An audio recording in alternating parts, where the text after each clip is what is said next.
gitu Along kan. the way ada apa ya, gue juga nggak merasa gue expert, Mm-mm. masih baru banget gitu kan.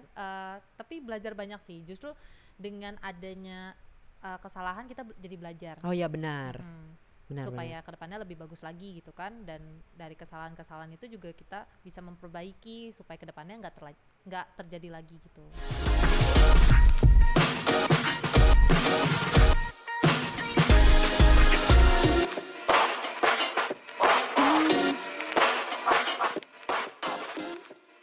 Hai guys, balik lagi di podcast Banyak Kata by Binus University. Seperti biasa, kenalin gue Nate dari DKV Media, sama-sama Binusian juga. Dan hari ini gue ditemenin sama, masih tetanggaan juga sama jurusan gue. Walaupun kita jarang bercengkerama bareng dua jurusan ini, tapi kita satu fakultas, School of Design. Hari ini gue ditemenin sama Kak Monica dari DKV Animasi. Hai Kak. Halo. Hai, apa kabar? Baik. Baik, boleh dong kenalan dikit. Monica nih DKV Animasi tahun berapa? Sekarang lagi Aku ngapain? DKV Animasi tahun 2023, jadi angkatan B23. Sekarang itu di semester 5. Sekarang lagi sibuk apa? Kalau aku sekarang kuliah sambil kerja dan juga lagi jalanin project bareng Waji. Waji. Mm-mm. Oh, jadi kuliah, kerja, project gitu ya? Iya, kuliah Nggak kerja ada project. tidurnya tuh dilihat-lihat. Enggak ada. Tapi emang itulah kehidupan anak DKV ya? Betul. Bener kan? Enggak terlepas dari begadang ya. Semasa kuliah begadang, setelah kuliah makin begadang lagi, ya kan? Betul. Kuliah sambil begadang. Karena banyak tugas ya DKV ya? Iya. Gimana animasi tugasnya? Kalau di DKV Animasi itu kebetulan aku dari semester 4 kan ikut program inkubasi ya. Jadi tugas-tugas kita itu diambil dari projectnya. Sama semester 5 pun aku ikut program inkubasi lagi, tapi beda projectnya dengan Waji namanya. Itu juga aku nilai-nilai tugas pun diambil dari project. Tapi secara general kalau misalkan di DKV Animasi itu kita di semester 5 ini ada 6 mata kuliah.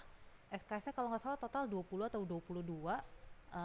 It's pretty much hectic. Nah, pretty much hectic. Apalagi lo sambil kerja kan? Iya, betul. Jadi deadline-nya agak numpuk-numpuk ya? Agak mepet-mepet ya.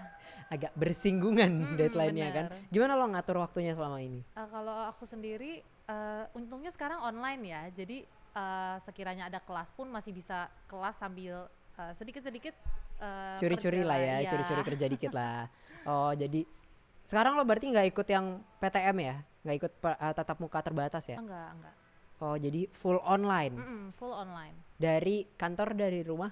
Iya, WFH aja. Oh, WFH aja. Jadi rumah adalah kantor, rumah adalah ruang kuliah. Betul. Gimana tuh so far ngerasain kuliah online? Lebih banyak multitasking kali ya.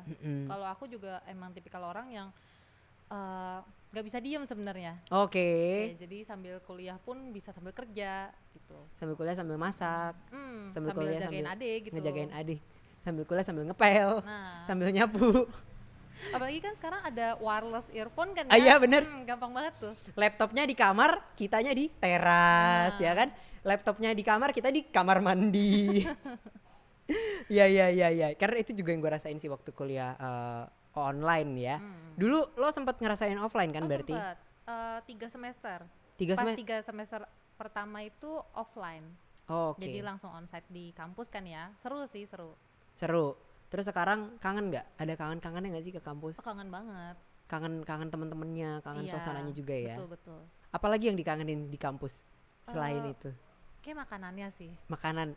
Lo di Syahdan kan? Iya, Syahdan. Oh, berarti di kampus ini kan? Iya dong, di sini. Maksudnya kan di Syahdan kan enaknya tuh banyak kios-kios makanan kesayangan ya, bener. kayak apa tuh Kuali di samping Syahdan. Itu enak sih. Tapi kayak belum lama ini banyak yang tutup ya di Syahdan ya. Oh iya, sepertinya sih seperti itu ya. Karena kebetulan juga tidak ada pelanggan ya. Bener. Pelanggan mereka kan 90% anak Binus Syahdan ya. Kita tidak ada di sini. Iya. Menghilang sejenak gitu kan. Nah, gimana rasanya lo transisinya antara kuliah offline sekarang ke kuliah online?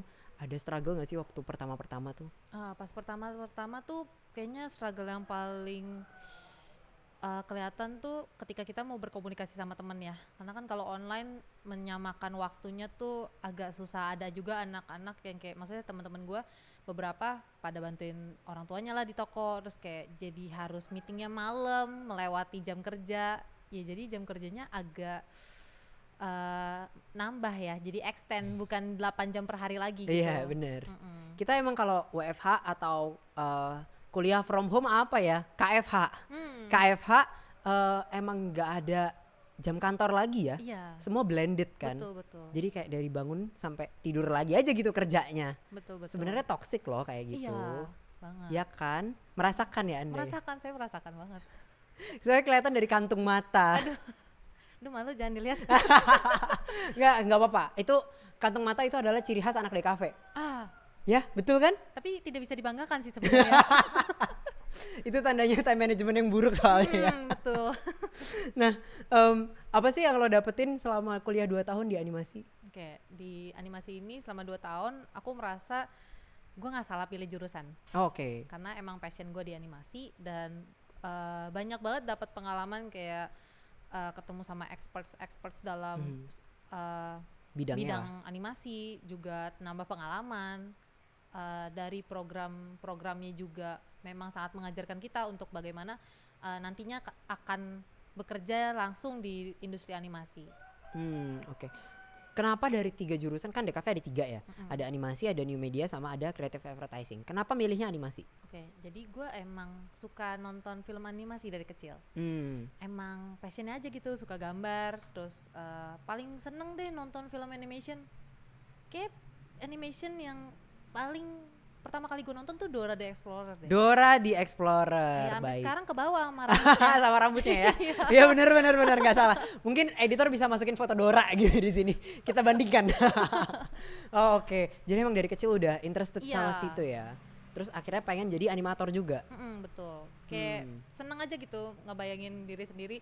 Keren ya kalau misalkan nama kita tuh ada di kredit film apa gitu ya kan. Kan kebanggaannya seorang animator kan gitu ya. Iya. Nah ini salah satunya yang bikin pusing adalah kalau lagi rekaman ada suara motor lewat gitu kan. Anak animasi juga kadang kalau rekaman voice over tiba-tiba ada motor lewat lah, kucing lewat lah, bisa pusing kan? diedit di Adobe Audition. Oh keren. Oh berarti lo pakai aplikasi apa aja kalau buat animation? Kalau buat animation itu kita ada banyak sebenarnya, ada animation kayak Maya, Blender. Jangan bingung ya, bukan peralatan rumah tangga. Emang namanya aja. Maya bukan Luna Maya juga ya? Benar bukan. Tapi pas awal-awal masuk BINUS tuh aku baru tahu ada aplikasi-aplikasi seperti itu. Oke. Karena dulu aku SMA-nya IPA. Oh sama kita. Oh ya. Murtad juga. Wah. Dari IPA larinya ke gambar. Oke. Gitu. Terus di animasi juga kita pakai Adobe tuh udah pasti banget ya. Udah kayak sohib deh sama laptop tuh. Udah ketat, klop banget lah ya. Bener. Aku juga sedikit-sedikit belajar tentang software music sih. Gitu. Oke, karena mau bikin soundtrack sendiri gitu ya? Lebih untuk keperluan editing sound sih. Oke. Editing sound tuh apa aja sih biasanya yang harus dilakukan? Kan biasa animasi itu yang kelihatan itu ya bikin gambar, bikin environment, bikin animasinya. Padahal sebenarnya banyak banget behind the scene yang dikerjain kan sama anak animasi. Betul. Nah itu apa aja tuh? Jadi sebelum kita jadi membuat sebuah film animation ya untuk ditayangkan ke publik itu banyak banget prosesnya. Kan kita ada pre-production, production, dan post-production. Di pre-production itu tentunya kita ada research. Dan research ini memakan lebih banyak waktu lah. Udah research aja lu masih bisa salah. Gitu. Jadi benar-benar harus matang konsepnya, konteksnya, baru diproduksi. Jadi bikin karakternya, environment yang kayak tadi lu bilang, sama untuk bagian teknisnya dengan aplikasi-aplikasi 3D software yang tentunya memadai buat animasi. Terus juga kalau untuk music sebenarnya gua rasa nggak banyak anak animation yang terjun di bidang itu ya, tapi sedikit banyak pasti kita juga butuh kerjasama dengan pihak-pihak lain yang memang lebih ahli dalam bidang music. Sampai akhirnya di post production, di edit dan di color grade sampai jadi satu composing baru bisa dipublik. Gitu. Kalau animasi tuh risetnya apa? Kalau UI UX kan yang kita riset adalah kira-kira ini this user interface udah usable belum ya buat user, udah cukup gampang belum ya? Kalau animasi itu risetnya apa sih? Oke, kalau animation itu researchnya adalah apakah konten dan konteks yang ingin kita buat ini relatable gak dengan masyarakat? Mereka bisa terima gak? Apakah mereka akan suka? Apa responnya? Yang kayak gitu-gitu. Lebih ke studi kasus sih. kita sebagai anak DKV banyak harus belajar tentang manusia sebenarnya ya. Betul. Soalnya targetnya ya manusia kan. Betul. Dan kita satisfy their needs juga lah ya. Iya. Oh oke. Kira-kira buat proses riset tuh biasa paling lama deh. Project lo paling lama makan berapa lama buat risetnya doang? Project yang kemarin itu kita hampir 2 bulan research. 2 bulan riset. Iya. Terus 2 bulan produksinya? riset, produksi makan waktu 3 bulan sampai ke post production kayak sebulan terakhir lah. Tapi itulah ya, semakin lama riset tuh biasa proses production jadi lebih gampang karena datanya udah ada semua, tinggal bikin iya, gitu along kan. the way ada apa ya? Gue juga nggak merasa gue expert, masih baru banget gitu kan. Tapi belajar banyak sih. Justru dengan adanya kesalahan kita jadi belajar. Oh iya benar. Benar, supaya kedepannya lebih bagus lagi gitu kan, dan dari kesalahan-kesalahan itu juga kita bisa memperbaiki supaya kedepannya nggak terjadi lagi gitu. Oke. Lo kan sekarang sambil kerja nih. Nah di kerjaan lo bekerja sebagai animator juga? Lebih ke graphic designer sih Oh sebenarnya. oke. Baiklah, saingan saya ini. Tapi beberapa kali memang ada job yang bikin animation juga gitu. Berarti lo ambil freelance juga ya? Freelance juga. Oh oke. Selama ini freelance bikin animasi apa aja? Ada satu nggak yang paling dibanggakan gitu mungkin? Kalau boleh jujur belum ada sih. Oh belum ada. Belum. Kalau waktu lo di proses di incubation program, lo bikin apa? Oh, di incubation program itu gue bikin short film namanya Jamrong dan Gondrong. Jadi Jamrong dan Gondrong ini menceritakan tentang masyarakat Jakarta yang berprofesi sebagai tukang parkir. Oke. Beberapa orang ada yang bilang kayak kenapa kok dari segala lapisan masyarakat yang diambil tuh tukang parkir gitu. Gue merasa tukang parkir nih nggak banyak dapat frame di masyarakat kita, dan mereka sebenarnya punya kisah yang unik gitu untuk diangkat, dan memang belum pernah ada juga kan yang angkat topik itu jadi sebuah animasi. That's why oke nih, kayaknya seru nih, bisa gitu. Boleh nanti ditampilin di sini kali ya? Iya mungkin boleh kali di play sedikit gitu kan. Udah dapat license dari yang bikin gitu kan. Boleh. Kita udah ada trailernya di YouTube. Oh oke. Untuk yang fullnya pun udah done, udah finish. Cuman memang belum kita publikasikan karena sedang ikut lombakan nasional dan internasional untuk ke lomba-lomba film pendek ataupun festival film pendek gitu. Judulnya Jamrong dan Gondrong. Jamrong dan Gondrong. Nama karakternya Jamrong sama Gondrong. Jadi ada Babe Jamrong dan Bang Gondrong. Memang kita ngangkat budaya Betawi dan juga Jawa. Oh oke. Jadi memang mau cater ke arah lapisan masyarakat sana ya? Iya betul. Yang mau diceritain tuh apa sih sebenarnya? Kayak tanpa nge-spoil video yang nanti akan diputar nih mungkin. Nanti putar sendiri aja ya, lihat ya. Boleh. Kalau latar belakangnya mereka sendiri, jadi si Babe Jamrong dan Bang Gondrong ini karena mereka adalah tukang parkir umum di jalan gitu loh. Cuman kita ambil risetnya dari tukang parkir di tempat parkiran umum yang ada di belakang mall gede di Jakarta kan biasa belakangnya ada parkiran motor kan tuh ya.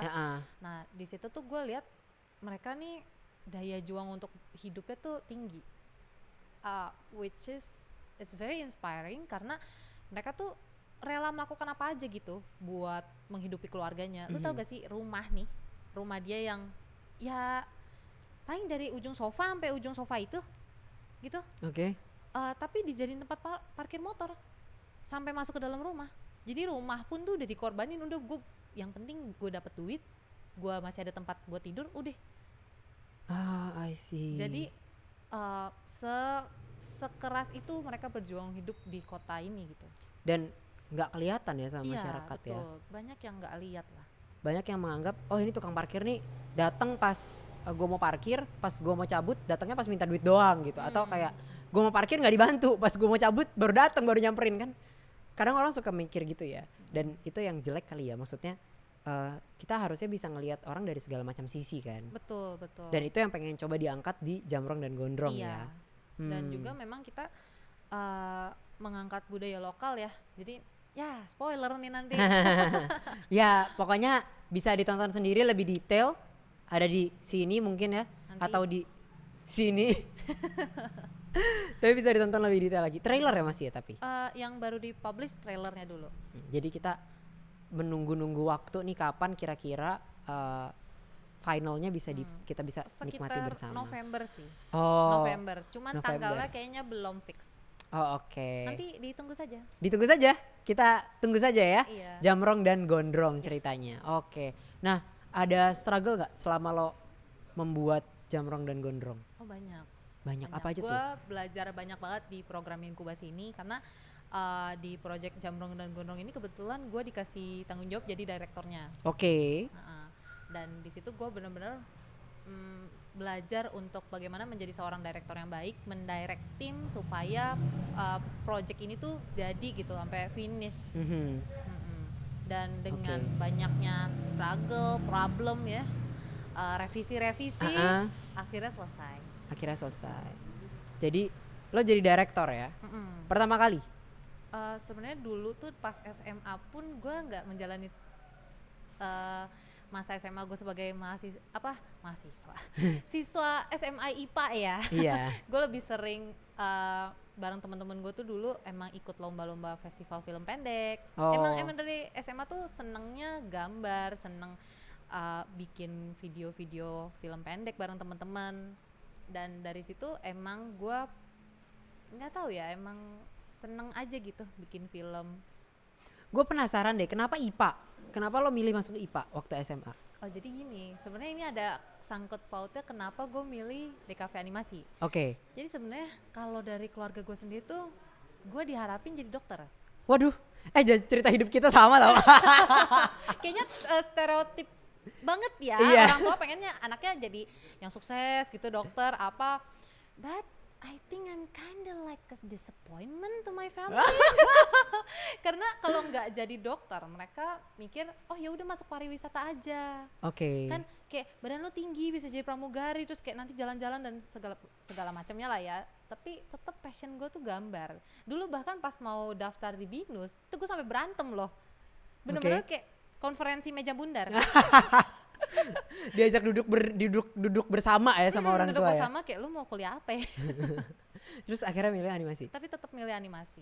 Oh oke. Berarti lo masuk IPA waktu itu karena ngikutin kemauan orang tua ya? Enggak juga sih. Karena emang punya kapabilitas otaknya aja kan? Bener. Emang pinter aja kita kan?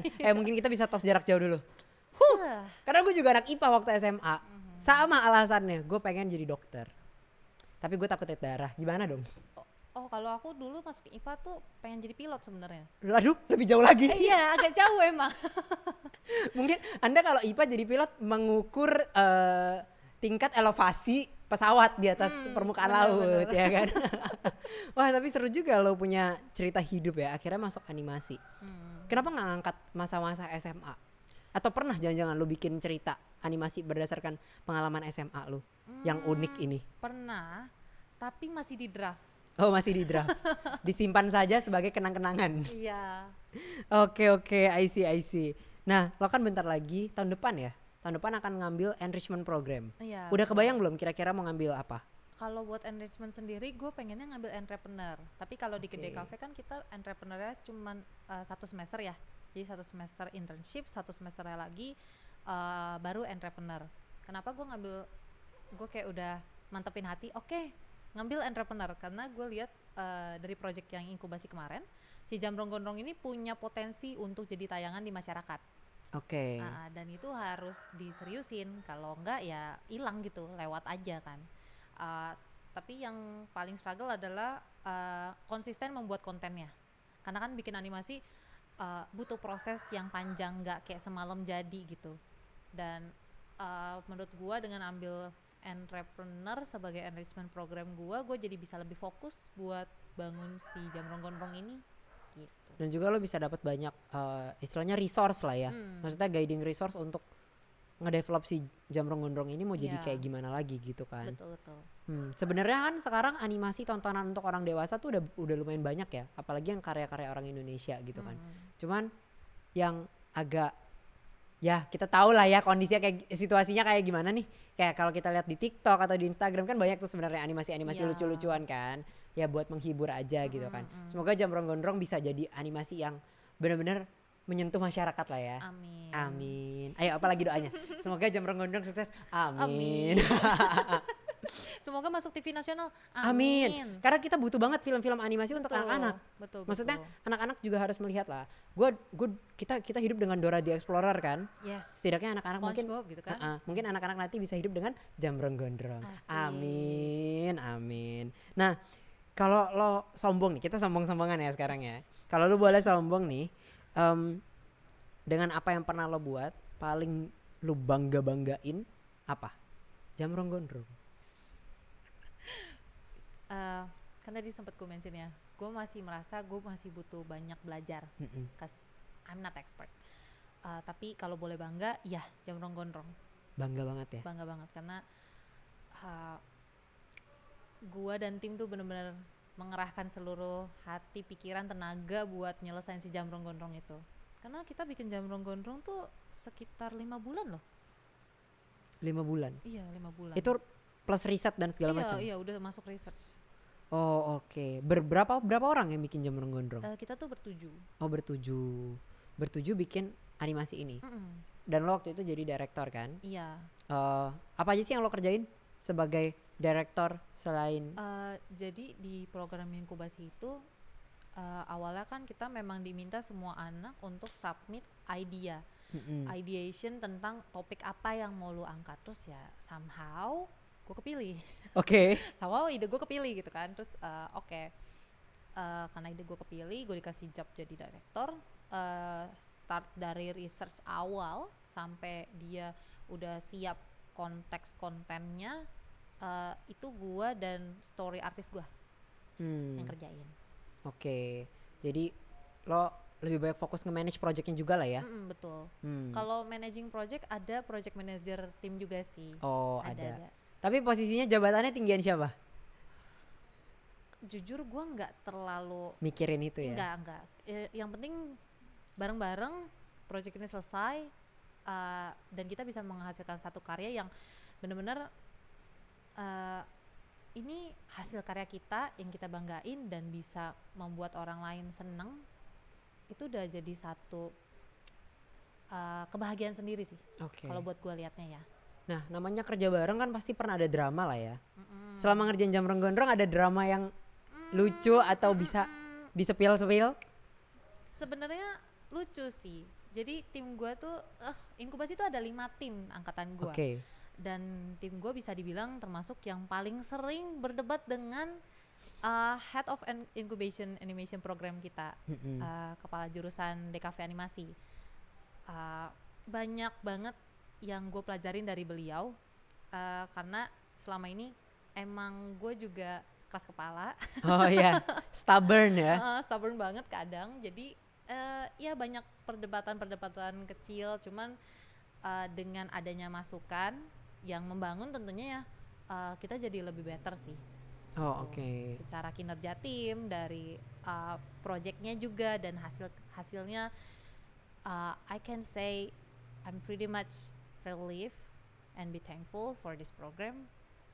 Karena kalau waktu itu gue nggak beraniin diri buat masuk ke program inkubasi, gue nggak di sini.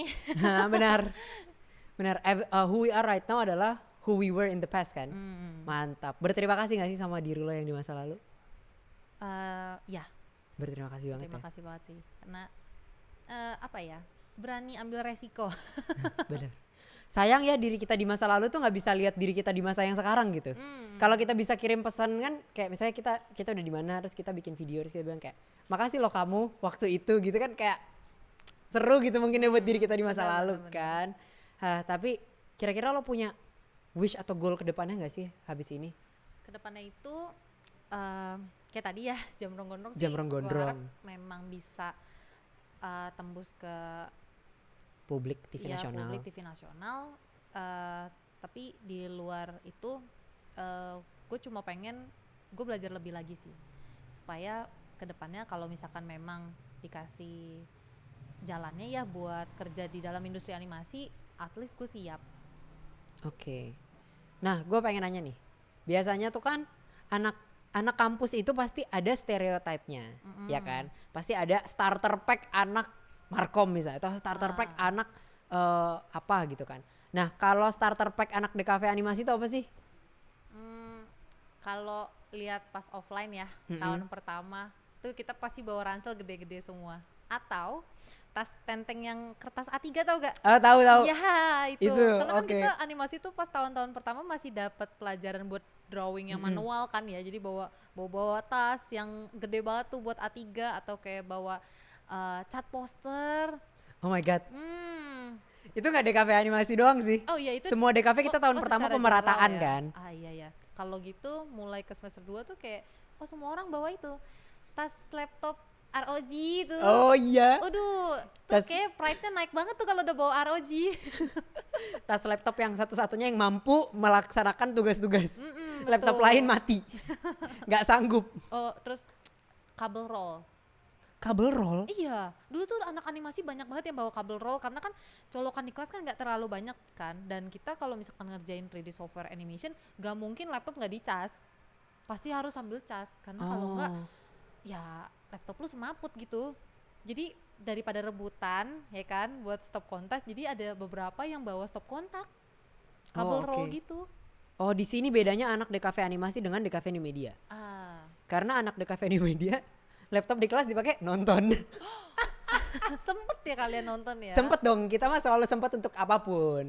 Kan kita stres ya anak di kafe kan lumayan pusing ya kan, tugas kita banyak kan. Kabel roll gue shock sih, kenapa gue gak kepikiran ya dulu ya? Gue kayak gak pernah kepikiran gitu loh bawa kabel roll. Oh ya? Kok kalian kepikiran aja sih? Karena butuh ya? Butuh banget deh. Oke. Selain kabel roll kayaknya paling butuh starter pack animasi ya. Koyo, tolak angin, sama minyak kayu putih. Anak animasi udah tua-tua ya? Kurang lebih. Udah menua dini kita tuh. Penuaan dini. Pegel lah soalnya ya ngerjain itu. Oh, drawing tab juga dibawa gak sih ke kampus? Bawa. Oh iya, drawing tab juga tuh. Ini kan tas laptop tuh kayak panjang gitu kan, dan kebetulan drawing tab tuh mostly seukuran laptop. Ya udah nih laptop, drawing tab udah nempel. Laptop, drawing tab, ada P3K isinya koyo, minyak kayu putih, tolak angin, Iya. sama kabel roll. Sama kabel roll. Kabel roll itu biasa, ini gue interested banget sama kabel roll karena gue pengen tahu sistem ngaturnya gimana nih kalau di kelas. Apakah komtinya kayak oke, perwakilan ya hari ini yang bawa kabel roll A, B, C atau setiap anak bawa satu ada aja? kelas yang ganti-gantian tuh ada. Jadi kan dulu pas seingat gue pas masih offline tuh kelas buat yang bawa laptop gitu memang cukup sering. Jadi kayak ada 3 matkul kalau nggak salah. Walaupun kita sempat juga ya di lab, tapi kan ada kelas yang nggak pakai lab tapi lu butuh laptop gitu. Jadi ya mostly hampir setiap hari lah bawa laptop kayaknya. Jadi ada aja gitu yang bawa kabel roll tiap hari. Jadi kayak oke, misalkan kayak hari ini siapa yang bawa kabel roll? Oke, gue pasangan sama lu ya nanti mejanya. Oh my god, lucu Jadi banget. udah bagi-bagi gitu loh. Lucu banget. Terus kabel roll kan ada 4 ya kan? Berarti itu kayak meja 2 depan 2 belakang gitu ya? Iya. Kadang ada juga yang bawa yang kayak literally yang roll gitu. Jadi bisa nanti ditarik, terus kayak disambungin lagi ke kabel roll yang lain. Aduh, seru banget kayak DKV animasi ya. Karena Makanya unik-unik. Nunggu banget nih Syahdan di renov gitu biar nanti tiap meja udah ada colokannya. Nah itu dia, itu juga yang gue tunggu sebagai anak. Ya tapi Ayo Binus. Syahdan bener gue bisa ke kampus, gue udah gak ada di kampus. Udah iya. lulus gue.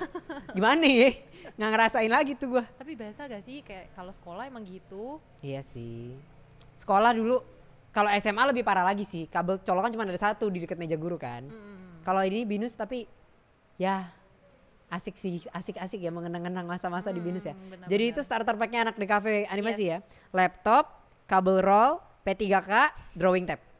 Mantap, emang anak animasi keren banget deh. Nah gue pengen ajak lo main game nih. Oke. Gue akan nanya this or that lah ya, lo pilih salah satu. Gambar di atas kertas atau di Wacom? Di kertas. Kenapa di kertas? Karena gue lebih suka gambar di kertas. Lebih dapat feel-nya dan juga kalau kertas gue rasa lu nggak perlu buka laptop, lu nggak perlu setup drawing tab gitu kan. Jadi bisa naturally langsung aja gitu. Pakai pen, pensil or whatever. Oke, berarti biasanya habis gambar di kertas baru lu scan, baru paling kalau butuh Wacomnya baru dipakai ya. Betul. Tapi sketching lebih suka di kertas ya? Iya, lebih suka di kertas. Memang sih, lebih natural sih. Kita tuh lebih terbiasa di kertas kan soalnya. Iya. Kayak di Wacom kayak kok licin. Ya kan? kok licin. Terus drawing tab itu kan harus ngelihat ke laptop tapi tangannya gerak di bawah Iya, kan. betul. So unnatural. Mm-mm. I hate it. Ribet sih. Bener, ribet. Terus harus bawa 2 kan, Iya. laptop dan drawing tab. Kecuali kalau misalkan lu punya drawing tab yang ada screen. Bener. Kecuali mampu ya belinya ya. Betul betul. Oke. Segera menuju Segera. ke sana. Amin. Amin. Amin. Lanjut nomor 2. Kelas praktek online atau offline? Untuk saat ini lebih suka online. Oke. Karena kan gue kuliah sambil kerja, jadi ya lebih efisien aja kalau online. Tapi kangen offline, of Iya. course. Of course. Ngerasain online, jujur kangen sama offline doang tapi nggak pengen balik offline. Iya kan? Karena di sini aku bisa Zoom sambil tidur. Betul betul. Kita bisa menyimpan jam tidur soalnya kalau online kan. Lanjut ya nomor 3. Brainstorming sama kakak tingkat atau sama dosen? Sama dosen, Sama dosen. iya. Karena Karena sama dosen mereka punya experience di lapangan yang lebih banyak, dan juga untuk diskusi tuh pasti punya kritik dan saran yang membangun. Gitu. Oke. Lanjut ya. Nomor 4. Ngebikin gambar animasi atau bikin video? Animasi atau video? Kan animation video juga. Animasi atau video live action gitu. Oh. Aku juga nggak tahu ya. Ini pertanyaan bukan dari saya, Oh. dari produser. Oke. Lebih ke animation kalau gitu. Lebih milih animation ya. Iya, animation. Karena emang passionnya juga di situ kan. Dan animation tuh lebih bisa menyesuaikan dengan imajinasi kita. Ya, kita sudah di usia yang imajinasinya udah agak terhambat sedikit ya kan. Terlalu banyak realita nih kan di kepala kita, bener gak? Betul. Banyak mikirnya gitu. Tapi jangan salah loh, dari realita itu pun kita bisa kembangin dengan imajinasi kita. Based on true story namanya Betul. kan. Mantap. Terakhir nih, anggrek atau syahdan? Syahdan. Kenapa syahdan? Karena di Syahdan makanannya banyak. Nggak salah sih, Terus juga lebih friendly. tapi syahdan panas banget. Kalau gue lebih prefer panas sih daripada kedinginan. Oh gitu ya Anda ya. Kalau anggrek tuh kayak Anggrek tuh terlalu elit. terlalu elit dan formal, kayak ya walaupun hari ini pakaian gue formal ya. Anggrek tuh kayak rasanya mau masuk resepsionis tuh kayak ke rumah sakit, ya permisi. Tapi jujur deh, makanan di anggrek sama syahdan tuh ada beda harganya loh. Berasa nggak? Kayak makanan di pinggir anggrek sama makanan di pinggir syahdan tuh ada kesenjangan sosial gitu loh. Iya gak? Betul. Kayak di syahdan lu 10.000 dapat makan, di anggrek kayak 20.000. Betul. Ya kan? Yes, beda-beda. Ya kalau masalah makanan gue juga lebih milih syahdan sih. Kangen ya sama syahdan ya. Iya, kangen. Sekarang kita lagi di syahdan. Tacu kali. Boleh. Ide bagus. Oke, tapi thank you banget nih Mon udah mau ngobrol sama gue. Oke, sama-sama. Mungkin lo ada kata-kata terakhir buat teman-teman yang lagi nonton, mungkin sesama anak animasi juga, pesan-pesan. Coba ada pesan-pesan terakhir? Menurut gue buat anak-anak animasi, semangat terus. Kalau memang passionnya, I know it's hard, tapi kalau misalkan lo enjoy, ketika lo udah selesai dengan project lo, apapun itu, pasti seneng kok. Yap, Oke, mantap. Keep going ya guys, semangat terus buat yang lagi kuliah. semangat. Semangat buat yang lagi kuliah sambil kerja. Buat yang mau masuk juga, tetapkan pilihan hati, jangan ragu. Jangan ragu, karena udahlah pasti aja gitu kan, Iya, jalanin aja ya nggak sih? harus komitmen sih. Mantap, thank you banget Mon udah mau ngobrol-ngobrol Ya, bareng sama gue sama-sama. hari ini. Buat teman-teman yang lagi nonton juga, kalau mau request gue harus ngobrol sama siapa lagi, langsung aja komen di bawah dan jangan lupa buat subscribe channel YouTube ini.